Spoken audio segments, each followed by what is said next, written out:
ఇబ్రాహీపట్నం కాన్స్టిట్యున్సీలో ఒక అబ్బాయి సూసైడ్ చేసుకున్నాడు అనమాట. ఆ లైవ్ వీడియో ముందు పెట్టుకొని నేను చనిపోతున్నా, నాకు ఒక ఎస్ఐ ఒక సూపరింటెండెంట్ నన్ను అరాచకం చేస్తుర్రు అని చెప్పేసి వీడియో చేసి చనిపోయిండు. వాళ్ళ అమ్మగారు మనతో ఉన్నారనమాట. 20 రోజులు అవుతున్నా కానీ ఎవరు స్పందిస్తలేరు. అందుకోసమే క్యూనియస్ ఆఫీస్కి అయితే వాళ్ళ అమ్మగారు అయితే వచ్చారు. అమ్మ మీ బాధ ఏందో ఒకసారి చెప్పండి అమ్మ. నా బాబుని డాక్టర్ రఘునాథ్ గారు మైబలి ఎస్ఐ గారు నా బాబుని బలి చేసి చంపేసిరు నాయన.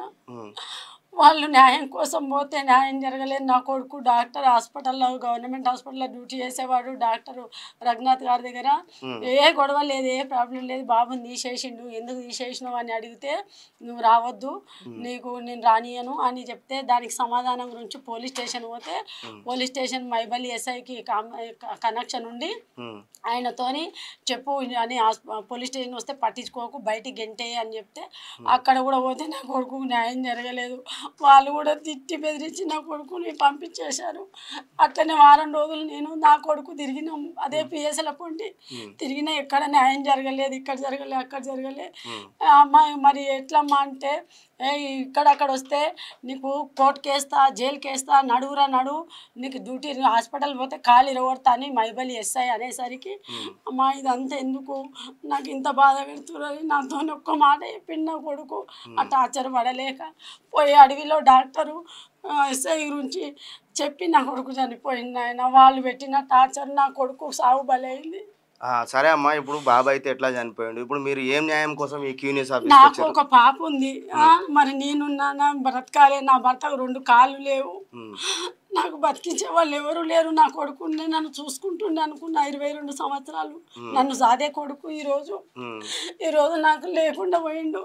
నా జీవితము నా పిల్ల బ్రతికేం కావాలి, అదే నేను కోరుతున్నా. నాకు కావాలి, న్యాయం కావాలి నాకు. కాదమ్మా, 20 రోజులు అవుతుంది బాబు చనిపోయి, సెల్ఫీ వీడియో తీసుకొని చనిపోయాడు. మరి సోషల్ మీడియాలో మీ దగ్గరికి ఎవరు రాలేదా? మొత్తం వచ్చిరు పోలీసు వాళ్ళు. మొత్తం ఏం చెప్పిర్రు, ఏం చేసిర్రు, ఎవరికి ఏమి సమాధానం దొరకకుండా చేపించిర్రు. అంటే వీడియోలు తీసుకురా? వీడియోలు మొత్తం అన్ని ఛానల్ వాళ్ళు వచ్చిర్రు, అందరు తీసుకుర్రు. కానీ వాళ్ళకి ఏసీపీ గారు భయపెట్టిండు. వాళ్ళు మాత్రం ఎవరు మళ్ళీ ముందుకు రాలేరు. ఏ టీవీలలో ఫోన్లలో ఎందులో వేయలేరు. వాళ్ళకి ఏం చేసిండో ఏసీపీ దగ్గర పోతే నన్ను బెదిరింపులు ఆయన, నా కొడుకు బెదిరింపులకే చనిపోయాడు సార్, నన్ను బెదిరియకండి అంటే నువ్వు నడువు, నేను చూసుకొని నేను వేరే దగ్గరికి రాస్తా, వేరే దగ్గరికి హస్తినాపూర్కి రాస్తే వెళ్ళిపో, నా దగ్గర లేదు నీకు సమాధానం అని. అంటే ఇబ్రాహీపట్నంలో కేసు అయితే హస్తినాపురం రాస్తాడంట. వెళ్ళిపో, నువ్వు ఎక్కువ మాట్లాడకంటాడు. నేను ఎక్కువ మాట్లాడే స్థితిలో కూడా లేను, నేను మాట్లాడలేకపోయినా. చూస్తారు కదా, చాలా మటుకు అయితే వీడియోలు తీసుకుంటున్నారంట ఇంటి దగ్గరికి పోయి, కానీ ఒక్కడు కూడా పోస్ట్ చేసలేరు. మరి భయపడి పోస్ట్ చేసలేరా, లేకపోతే డబ్బులకు అమ్ముడుపోయిరా అనేది చూడాలి. ఈ రోజు అయితే క్యూనియస్ ఆఫీస్కి అయితే వీళ్ళైతే వచ్చారు. అంటే మీరు లాస్ట్గా మీకు ఏం న్యాయం కావాలనుకుంటున్నారు? నాకు ఏం న్యాయం కావాలంటే నా బాబు చనిపోయింది కాబట్టి వాళ్ళకు కూడా శిక్ష పడాలని నేను కోరుతున్నాను. కేసు కాలేదు అమ్మది? కేసు వేసిండ్రు, అన్ని వేసినాం అంటున్నారు కానీ వాళ్ళు డ్యూటీలు చేసుకుంటూనే ఉన్నారు. డ్యూటీలు చేసుకుంటూనే ఉన్నారు. శిక్ష అయితే పడలేదు వాళ్ళకి.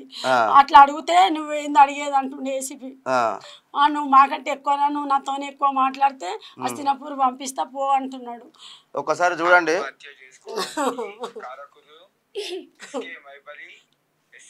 ఇబ్రాహీంపట్నం పిఎస్ మరియు గవర్నమెంట్ సివిల్ హాస్పిటల్ సూపరింటెండెంట్ అయిన డాక్టర్ టి రఘునాథ్ గారు వీళ్ళు నన్ను వేధింపులకు గురి చేశారు. నాకు చాలా అంటే చాలా అన్యాయం చేశారు. దానివల్ల నేను ఆత్మహత్య చేసుకుంటున్నాను. ఇప్పుడు నేను చేసుకునేది ఆత్మహత్య. వీళ్ళు బెదిరింపులకి నేను భయపడి చేస్తున్నాను. నాకు బ్యాక్గ్రౌండ్ లేదు, నా దగ్గర డబ్బులు లేవు. చూస్తారు కదా, ఆ బాబు అయితే నా దగ్గర బ్యాక్గ్రౌండ్ లేదు, డబ్బులు లేవు, నాకు ఒకటే మార్గము నేను చనిపోవడమే అని చెప్పేసి అయితే వీడియో తీసుకుంటూ. ఇంకొకటి చూడండి, మన గౌరవనీయులు మన ముఖ్యమంత్రి రేవంత్ రెడ్డి గారికి ఆయన టీషర్ట్ పైన లెటర్ రాసిండు.